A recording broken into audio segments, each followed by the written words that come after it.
খুশি তো সকলেই হতে হবে, কারণ যেহেতু একা সরকার ছিলেন, বিভিন্ন দুর্নীতি করেছিলেন, হতে পারে ভুল হতেই পারে, কাজ করলে ভুল হবেই, এটা স্বাভাবিক।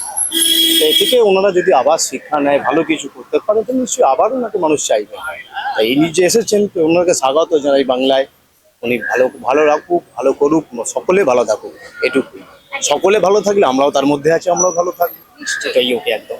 যে অপরাধ অপরাধী, ঠিক আছে, অপরাধ মানে তার ভোগ করতেই হবে, পাপের অপরাধ ভোগ করতেই হবে, হয় মানে রাজদণ্ডে ভোগ করতে হবে অথবা যমদণ্ডে ভোগ করতে হবে।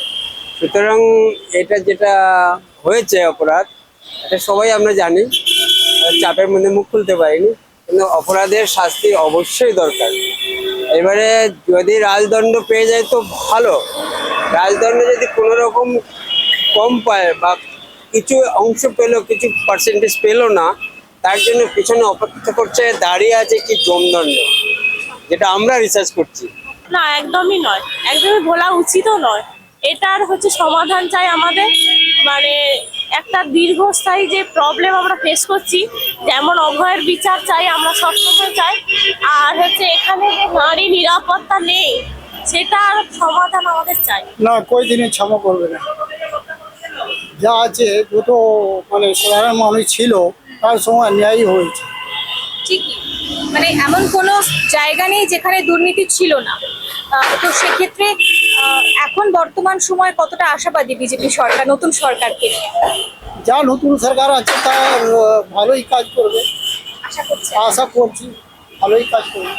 আইপিএস অজয় পাল শর্মাকে আক্রমণাত্মক শব্দ ব্যবহার করেছিলেন টিএমসির পক্ষ থেকে, টিএমসির যিনি মুখপাত্র ছিলেন, কিন্তু তিনি ক্ষমা চাইছেন। ভয় পেয়ে গেছেন বলে মনে হয়? সে তো মনে আছে কি ভয় পেয়ে গেছি, এরকম তো বলতে ভালো নেই, তো গভর্নমেন্ট অফিসার আছে।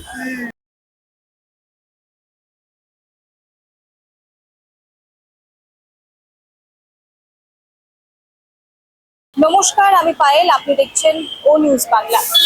বেশ কিছু সপ্তাহ আগে একটি ভিডিও মনে আছে, যেখানে তৃণমূলের মুখপাত্র রিজু দত্ত আঙুল উঁচিয়ে একজন আইপিএস অফিসার অজয় পাল শর্মাকে রীতিমতো হুমকি দিয়েছিলেন।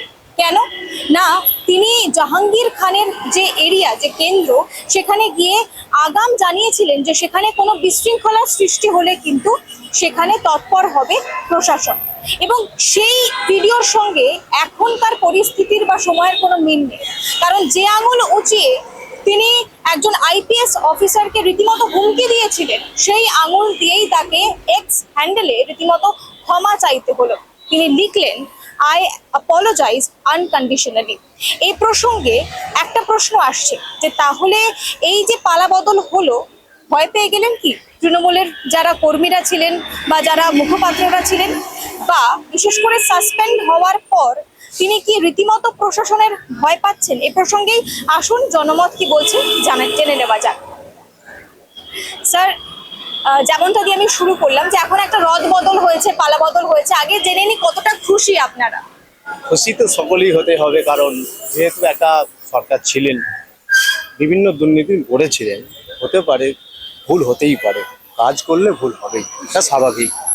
তো এ থেকে ওনারা যদি আবার শিক্ষা নেয়, ভালো কিছু করতে পারে, তো নিশ্চয়ই আবার ওনাকে মানুষ চাইবে। তাই এই নিজে এসেছেন, তো ওনাকে স্বাগত জানাই বাংলায়। উনি ভালো ভালো রাখুক, ভালো করুক, সকলে ভালো থাকুক, এটুকুই। সকলে ভালো থাকলে আমরাও তার মধ্যে আছি, আমরাও ভালো থাকবো, এটাই ওকে একদম। দেখুন, একটা সময় যখন ইলেকশন ক্যাম্পেইন চলছে, তখন বিভিন্ন রকম আক্রমণ, পাল্টা আক্রমণ হতেই থাকে, সেটা রাজনীতির একটা অন্যতম অংশ। এবং সেই রকম ভাবেই তৃণমূলের মুখপাত্র রিজু দত্ত জাহাঙ্গীর খানের এরিয়াতে গিয়ে তাদের মানুষজন যারা কর্মী ছিলেন তাদের সকলকে আগাম হুঁশিয়ারি দিয়েছিলেন যে ওখানে কোনো বিশৃঙ্খলার সৃষ্টি হলে বা অশান্তির সৃষ্টি হলে প্রশাসন তৎপর হবে, সেন্ট্রাল ফোর্সও তৎপর হবে। কিন্তু তার পরিপ্রেক্ষিতে আক্রমণ করা হয়েছিল তাকে, একজন আইপিএস কে এমন ভাবে আক্রমণ করার ফলে এখন শাসক দলের যেই পরিবর্তন এলো, তাহলে কি তার যে গলায় উল্টো সুর, সেটা কি ভয় হচ্ছে বলে মনে হয়? ভয়ে নির্ভয়ে সেটা বড় কথা নয়। বিশৃঙ্খলা সৃষ্টি হলে আইনের ক্ষমতা আছে সেটাকে রক্ষা করার, কারণ আইন আমাদেরকে রক্ষা করার জন্যই ওনারা যে পোশাক পরেছেন, সেটা আমাদের রক্ষার জন্য, সেটা বর্ডার হোক, দেশ হোক। দেশের মধ্যেই হোক, রাজ্যের মধ্যেই হোক, অতএব তিনি হুমকি দিক যাই করুন না কেন, যদি দিয়ে থাকেন বা দিয়েছেন আমি বলছি, তো ভুল, তা স্বাভাবিক। এবার তিনি যখন ক্ষমা প্রার্থী, অবশ্যই যিনি ক্ষমা করবেন তিনি হলেন মহান। আমার বিবেকে তিনি মহান। কারণ অন্যায় সবাই করে, আমরা যদি সন্তানকে অন্যায় করে তাহলে কি হবে, পিতামাতা সে সন্তানকে আবার পুনরায় কোলে তুলে নেয়। অতএব যিনি অন্যায় করছেন, যিনি অন্যায় যিনি করেছেন তাকে যদি ক্ষমা করে দেয় তিনি হলেন মহান ব্যক্তি, এটুকু আমি বুঝি। তবে তিনি যদি চেয়ে নেন তো খুব ভালো করেছেন, এটা আমার মতে। সাধারণ মানুষ কি ক্ষমা করবে? সাধারণ মানুষের, জনগণের ব্যাপার, সকল তো সমান নয়, কেউ ভালো কেউ মন্দ, সকলকে নিয়ে চলতে হবে। অর্থাৎ কিছু হয়তো শ্রেণী বলবে হ্যাঁ ভালো, কিছু বলবে হ্যাঁ আমরা ক্ষমা করেছি, কিছু বলবে না আমরা ক্ষমা করি, এটাই জগৎ। এই যে সাসপেনশনের পরে তার ঋজু দত্তের গলায় উল্টো সুর, তাতে কি মনে হয় যে তারা যেহেতু একটা শাসকের তত্ত্বাবধানে ছিলেন, সেই কারণে তারা বেশ কিছু সিদ্ধান্ত বা বেশ কিছু মন্তব্য এমন করেছেন যার জন্য তারা ক্ষমা প্রার্থী? সুর উল্টো হওয়াই উচিত, স্বাভাবিক। কারণ আপনারা দেখে থাকবেন, আমরা যেহেতু পশ্চিমবঙ্গবাসী, সব জায়গাতেই নানা রকম সাংস্কৃতিক অনুষ্ঠান হয়, এর মধ্যে আমাদের ধর্মীয় অনুষ্ঠান হরিনাম, দেখবেন সেখানে দেখবেন যে হাত নাও তুলে সে হাত তুলে বসে আছে। অতএব চাপে পড়লে সকলকেই এই স্বাভাবিক। মানে ওনাদের ওপর চাপ এবার সৃষ্টি হচ্ছে। চাপ সৃষ্টি বলতে কি, মানে ওনারা চাপের মধ্যে পড়ে গেছে। ধরুন আমি ভিড়ে পড়ে গেছি, আমি যদি ভিড়ের মধ্যে থাকি তা একদল ছুটছে, আমাকে সেই ভিড়ের মধ্যে ছুটতে হবে। সকলে নাম শুনছে, কেউ সবাই বলছে বলুন হরি বল, হাত তুলছে, দেখবেন যে কোনোদিন তুলেনি তিনিও তুলছেন, এটা চাপ, এটাই চাপ, স্বাভাবিক, এটাই বাস্তব। ধন্যবাদ। সবাই তো হচ্ছে মানুষ, কারোরই উচিত না কাউকে ছোট করা। সবাই নিজস্ব ব্যাপার আছে, হ্যাঁ মানুষের মনে খারাপ লাগতেই পারে, সেটা তার মধ্যেই রাখা উচিত। কাউকে ছোট করাটা ঠিক না, তাহলে তো সে তার মতোই হয়ে গেল। হ্যাঁ, সেই জন্য মানে এটা মানুষের কাজ না, এটা মানুষের কাজ না। মানুষের কাজ হচ্ছে যার কাজ সে করে, তার কাজ সে করবে। কারণ মানুষকে ছোট করার তো ঠিক না, সে যাই করুক, এটা উচিত হয়নি। বিশেষ করে যখন তিনি একটা প্রশাসনের জায়গায় রয়েছেন, প্রশাসনিক জায়গায়, সেটা উচিত না, সেটা উচিত না। কারণ সেগুলো তার ব্যাপার। উনি ছোট করে নিজেকে তো বড় করা যায় না কখনো, কাউকে ছোট করে। হ্যাঁ, সেইটাই, এর বেশি কি বলবো। তাহলে কি মনে হয় এই যে যোগী আদিত্যনাথের পুলিশ প্রশাসন আস্তে আস্তে বাংলার তার ছাপ পড়ছে বা ছায়া পড়ছে, সেটার জন্য যারা দুর্নীতি করেছিল তাদের মনে কি একটা ভয় তৈরি হচ্ছে? দেখুন, ভয়, কেউ যদি অন্যায় করে থাকে তার নিশ্চয়ই ভয় লাগবে। অন্যায় যদি কেউ করে থাকে ভয় লাগবে, অন্যায় যদি না করে থাকে সে ভয় পাবে না, এটাই তো নিয়ম। তো সেটাই হওয়া উচিত। এখন যদি সত্যি করেই মানে তারা অন্যায় করে থাকে তাহলে ভয় পেতে হবে তাদের। যেহেতু তারা একটা দলীয় পদে ছিলেন, সেই জন্য তাদের একটা ব্যাকআপ ছিল। এখন সাসপেনশনের পর তারা উল্টো সুর গাইছেন, মানে হয়তো মাথার উপর থেকে ছাতা সরে গেছে, তাই? দেখুন, অন্যায় করলে পারে কোনো ব্যাকআপেই কাজ দেওয়া উচিত না। আর যদি অন্যায় না করে তাহলে কোনো ব্যাকআপেরও প্রয়োজন হয় না, তাহলে এমনিতেই হচ্ছে মানে কোনো ভয়ও থাকে না, কোনো ব্যাকআপেরও প্রয়োজন হয় না, আমার মনে হয় সেইটা। আর অন্যায় করলে ব্যাকআপের প্রয়োজন মানে দিয়েও কিছু লাভ হবে না। যদি সত্যি অন্যায় করে থাকে তাহলে ব্যাকআপ সবার জন্য সমান, সে ব্যাকআপ দিয়ে তো লাভ হবে না কিছু। আইন তো সবার জন্য, এটা তো হওয়া উচিত, সেটাই আমরা মনে করি। হ্যাঁ, থ্যাংক ইউ। পশ্চিমবঙ্গে গত কয়েক দশক ধরে যেরকম বা 1.5 দশক ধরে যেরকম দুর্নীতি হয়ে আসছে, তার জন্য কি মানুষ, যারা দুর্নীতির সঙ্গে যুক্ত, মানুষ কি তাদের ক্ষমা করবে? তাদের কি ক্ষমা করা উচিত এত সহজে? করা উচিত না, কিন্তু তাও মানুষের সঙ্গে এত লড়াই, গন্ডগোল, অশান্তি, এটা হওয়ার থেকে মনে হয় করে দেওয়া ভালো, ক্ষমা করে দেওয়া ভালো। কেননা এই যে মুসলিম হিন্দুর মধ্যে যে বিবাদ, গন্ডগোল, অশান্তি, এইটা যে সবসময় যদি হয়ে থাকে একটা মানুষ, তাহলে সাহারাটা কোথায় পাবে? দেখুন, আমরা সবাই প্রশাসনকে খুব ভরসা করি। হ্যাঁ, সবাই চাই যে সবাই মিলেমিশে থাকুক, যে এই বিবাদটা তো সবসময় চলতে থাকবে। আমরা যদি ক্ষমা না করি তাহলে তো বিবাদটা সারা জীবনই চলতে থাকবে। তো এইটা তো নিশ্চয়ই আমরা চাইবো না, আমরা চাই সবকিছুই মিটমাট হয়ে সবাই মিলেমিশে থাকুক। যখন শাসক দল শাসনে থাকেন, যখন তাদের হাতে ক্ষমতা থাকে, তখন তারা মানুষকে, যে কোনো মানুষকে, এমনকি প্রশাসনিক তরফেও যারা রয়েছেন, পুলিশ বলুন বা বিএসএফ জওয়ানরা, তাদেরকে আক্রমণ করেছেন কথার মাধ্যম দিয়ে। কিন্তু যে মুহূর্তে তাকে দল থেকে বাদ দিয়ে দেওয়া হলো, সেই মুহূর্তে তার গলায় উল্টো সুর। তাহলে কি এই যোগী আদিত্যনাথ বা প্রধানমন্ত্রী নরেন্দ্র মোদীর সরকারের যে ছাপটা পড়ছে বাংলায়, তারা ভয় পেয়ে গেছেন যারা দুর্নীতি করেছেন? হয়তো পেয়েছে নিশ্চয়ই, তারা অন্যায় করেছে, নিশ্চয়ই তারা বুঝতে পেরেছে যে আমরা অন্যায় করেছি। কিন্তু শাস্তি না দিয়ে ক্ষমা করে দেওয়াটা কি উচিত? সেটা কি ন্যায় না, হবে? ওটা তো করা উচিত না। অন্যায় করলে তো শাস্তি পাওয়াই উচিত।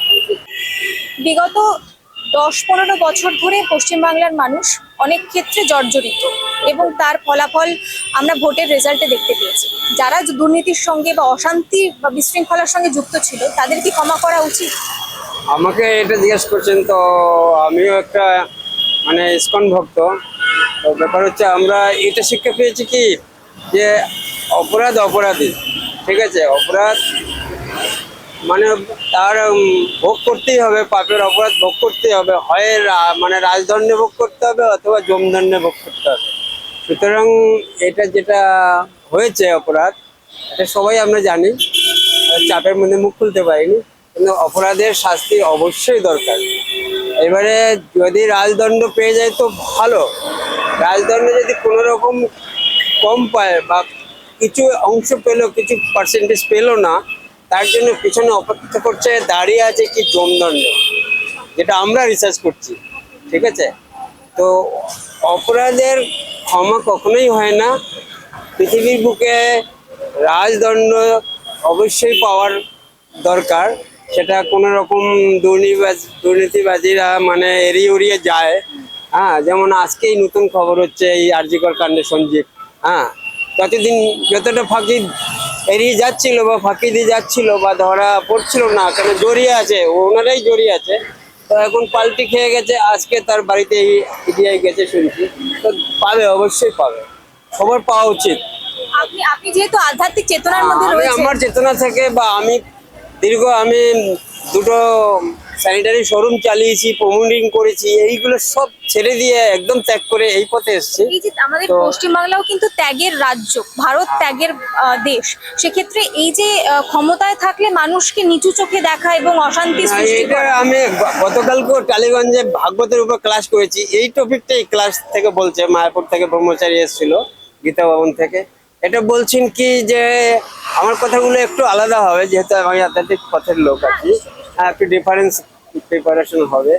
এইটা হচ্ছে যেটা এই মানে পার্টি লেভেলে গিয়ে যেটা সমাজের দেশের সেবা করবে তার বিপরীতটাই করে, বিপরীতটা বলে কোটি কোটি টাকা লুটে নিয়ে চলে যায়, সেবা তো করেই না, উপরন্ত অসহায় নারী বা গরিব মানুষ বা একটু শিক্ষা কম আছে তাদেরকে শোষণ করে, তাদের উপরে প্রেশার কিক করে তাদেরটা আরো লুট করে নিয়ে যায়, এটাই করে, একদম এটাই করে বাস্তব। যেটা এটা কালকে আমার ক্লাসে বলেছে টালিগঞ্জে মুদিয়ালি 33 নম্বরে, যে বলছে এইটা আমরা যারা এই পৃথিবীর বুকে যারা আমরা মানে আধ্যাত্মিক পরমাত্মিক মানে শিক্ষা গ্রহণ করছি, ভাগবত গীতা পুরাণ, তারা যেটা করছি প্রচার করছি, তারা মানুষের জন্য সেবা করছি, সেবা অ্যাকচুয়ালি আমরা নিঃস্বার্থ। আমি কোটি কোটি টাকা ব্যবসা ছেড়ে দিয়েছি, কোটি কোটি, আমার মেয়েও ডক্টর, সে এখন লন্ডনে আছে, সে ছেড়ে দিয়ে কি করছি না, মানুষের চেতনা, মানুষের যাতে আরো সচেতন হয়, মানুষের চেতনা বাড়ে, সেই প্রচার করছি, ভগবানের প্রচার করছি। তাহলে এখন যারা শাসক দলের সঙ্গে যুক্ত ছিল তাদের গলায় উল্টো সুর, মানে তারা কি প্রশাসনকে ভয় পাচ্ছে, তাদের কর্মফলকে ভয় পাচ্ছে? ওদের কর্মফল ভয় পাচ্ছে, কিন্তু কর্মফল কখনোই ক্ষমা হয় না, কোনোভাবেই ক্ষমা হয় না। যেমন একটা চন্দ্র রাত হলে সবার জন্য ওঠে, কে অপরাধী, কে গরিব, কে লেটে ঘুমাচ্ছে, কে আগে ঘুমাচ্ছে, কারোর জন্য অপেক্ষা করে না, যথা টাইমে ওঠে। আবার রাত শেষ হলে যখন সকালবেলা সূর্য ওঠে সবার জন্য সমানভাবে ওঠে, একদম ঠিক পাপ পুণ্য ওরকমই, যে পাপ করবে তার অপরাধ জীবিত হোক বা ইহকালে হোক বা পরকালে হোক তাকে পেতেই হবে, আর যে পুণ্য করবে তার জন্য ইহকালেও সে ভালো থাকবে, পরকালেও ভালো থাকবে। যে অপরাধী বা পাপী সে যেখানেই থাকবে সেখানেই সে অপরাধ করবে, সে ইহকালে থাক আর পরকালে যাক, এই মানে ভূলোকে থাক বা স্বর্গলোকে যাক, নরক লোকে যাক, সব জায়গায় সে অপরাধ করবেই, তার চেতনাটাই নেই, অন্ধকারে ভরা, সে আলোর মুখ কিছু জানে না। সে আমার শেষ কথা একটাই বলবো, আপনারা সবাই জানেন একটা কমন কথা, জন্ডিস পেশেন্ট গুলো তার সবসময় দেখবেন মিস্ত্রি তো মিষ্টি জিনিস, ওই মিষ্টি তার মুখে দিলে তিতো লাগে। তা সে জন্ডিস পেশেন্ট, এটা মহাপ্রভুর মধ্যে বাণী, তার মধ্যে মহাপ্রভুর শিক্ষা গ্রন্থের মধ্যে আছে। জন্ডিস পেশেন্টটাকে আস্তে আস্তে অল্প অল্প করে মিষ্টি খাওয়াতে খাওয়াতে খাওয়াতে খাওয়াতে তারপরে তার মুখে মিষ্টি আসে। তো এই যে যারা এই অপরাধী আছে, এরা অ্যাকচুয়ালি এরা এক কথা জন্ডিস পেশেন্ট। এদেরকে মানে হয় ডান্ডা না হলে জেল, যে কোনো ভাবেই শাস্তি করলে পরে তখন ওরা সংশোধন হবে, এর আগে হবে না। দিদি, পশ্চিমবঙ্গ গত 1.5 দশক ধরে যে পরিস্থিতিগুলোর সম্মুখীন হয়েছে, মানুষ কি তা ভুলে যাবে? না, একদমই নয়, একদমই ভোলা উচিতও নয়। এটার হচ্ছে সমাধান চাই আমাদের, মানে একটা দীর্ঘস্থায়ী যে প্রবলেম আমরা ফেস করছি, যেমন অভয়ের বিচার চাই আমরা সবসময় চাই, আর হচ্ছে এখানে যে নারী নিরাপত্তা নেই সেটার সমাধান আমাদের চাই। এই সম্প্রতি তৃণমূলের প্রাক্তন মুখপাত্র, কারণ উনি সাসপেন্ডেড হয়েছিলেন, রিজু দত্ত, তিনি ক্ষমা চেয়েছেন আইপিএস অজয় পাল শর্মার কাছ থেকে, কারণ তিনি অকথ্য ভাষায় ওনাকে আক্রমণাত্মক শব্দ ব্যবহার করেছিলেন তার বিরুদ্ধে। একটা টুইটে কি তাকে ক্ষমা করে দেওয়া উচিত, তিনি যেভাবে আক্রমণ করেছিলেন? না, ক্ষমা করা উচিত নয়। এখন শাসক দলে যারা ছিলেন দীর্ঘ 1.5 বছর ধরে, দশক ধরে, তাদের গলায় এরকম পাল্টা সুর, তারা কি ভয় পাচ্ছে? যোগী আদিত্যনাথের যে মডেল, ইউপি মডেল, সে মডেলকে কি ভয় পাচ্ছে বলে মনে হয়? ভয় পাচ্ছে তো নিশ্চয়ই, আড়ালে। হ্যাঁ, ভয় পাচ্ছে। এবং এই ভয়ের কারণেই তাদের গলায় এরকম উল্টো সুর আসছে। হ্যাঁ, অবশ্যই তারা ভয় পাচ্ছে বলেই হচ্ছে আরো বড় বড় কথা বলছে যে বিরোধী শাসক দল হচ্ছে উল্টো পাল্টা কাজ করেছে, দুর্নীতি করেছে, এইসব বলছে। হ্যাঁ, সম্প্রতি যে শাসক দলকে, দীর্ঘ 34 বছরের একটা শাসক দলকে ফেলে দিয়েছিল তৃণমূল সরকার, সেই শাসক দলের সঙ্গে জোট বাঁধার ডাক দিলেন প্রাক্তন মুখ্যমন্ত্রী মমতা বন্দ্যোপাধ্যায়, মানে শুধুমাত্র বিজেপিকে ঠেকাতে। আর তার পরবর্তীতে রিজু দত্তর কাছ থেকে এরকম একটা স্টেটমেন্ট, মানে ক্ষমতায় থাকলে যে কাউকে যা খুশি বলে দেওয়া, আর ক্ষমতার বাইরে চলে এলে এরকম ভাবে নরম গলার বিষয় বা আচরণ, এই রাজনীতিটাকে কিভাবে দেখেন আপনারা? আমরা ভালো চোখে দেখি না, মানে স্পষ্ট যে হচ্ছে সাবলীল, মানে সবকিছু দুর্নীতি যে এটা হচ্ছে বিভিন্ন যারা আমরা মানুষরা, সাধারণ মানুষরা ফেস করছি, এই যে শিক্ষা ব্যবস্থা বলুন, স্বাস্থ্য ব্যবস্থা বলুন, সেখানে ক্লিয়ারিটি থাকা দরকার। দেখুন, দুর্নীতি হলে মানে এই আজকের যে যুব সমাজ শেষ হয়ে যাচ্ছে, সমস্ত সাধারণ মানুষ বিপর্যস্ত হচ্ছে, এর থেকে আমাদের বেরোনো উচিত। আর সমস্ত কিছু রুলস এন্ড রেগুলেশন সেগুলো পাল্টানো দরকার আমার মনে হয়। কতটা আশাবাদী বিজেপিকে নিয়ে? অনেকটা, 99%, অনেকটা আশাবাদী। দাদা, যারা দীর্ঘ 1.5 দশক ধরে, মানে 15 বছর ধরে যারা দুর্নীতির সঙ্গে যুক্ত ছিল, তাদের কি সাধারণ মানুষ ক্ষমা করবে? না, কই দিনই ক্ষমা করবে না। যা আছে যত মানে সাধারণ মানুষ ছিল তার সময় ন্যায় হয়েছে। ঠিকই, মানে এমন কোনো জায়গা নেই যেখানে দুর্নীতি ছিল না। তো সেক্ষেত্রে এখন বর্তমান সময় কতটা আশাবাদী বিজেপি সরকার, নতুন সরকারকে নিয়ে? যা নতুন সরকার আছে তার ভালোই কাজ করবে, আশা করছি ভালোই কাজ করবে। আইপিএস অজয় পাল শর্মাকে আক্রমণাত্মক শব্দ ব্যবহার করেছিলেন টিএমসির পক্ষ থেকে, টিএমসির যিনি মুখপাত্র ছিলেন, কিন্তু তিনি ক্ষমা চাইছেন। ভয় পেয়ে গেছেন বলে মনে হয়? সে তো মনে আছে কি ভয় পেয়ে গেছি, এরকম তো বলতে ভালো নেই। তো গভর্নমেন্ট অফিসার আছে, তো নিজে অফিসার তো নেই। মানে ব্যাপারটা ব্যক্তিগত নয়, রাজনৈতিক স্তরে আক্রমণ করেছেন কথা। হ্যাঁ, রাজনীতি জন্য এরকম মানে আক্রমণ করতে চাই। ঠিকই, কিন্তু মানুষ কি তাদের ক্ষমা করবে? যার বিশেষ করে ধরুন একজন পুলিশ অফিসার, আইপিএস পুলিশ অফিসারকে খারাপ কথা বলা, সেটা কি বাংলার সংস্কৃতি? সেটা কি মানবিকতা? না, এটা কথা ভালো নেই। ও তো নিজে কাজ করছে, ওনার যা কর্তব্য আছে সেই করছে। ঠিক, মানুষ তাহলে ক্ষমা করবে না? ক্ষমা করবে না। যা যদি আমি সাধারণ মানুষ, আমি গলতি করবো, আমাকে ছাড়বে?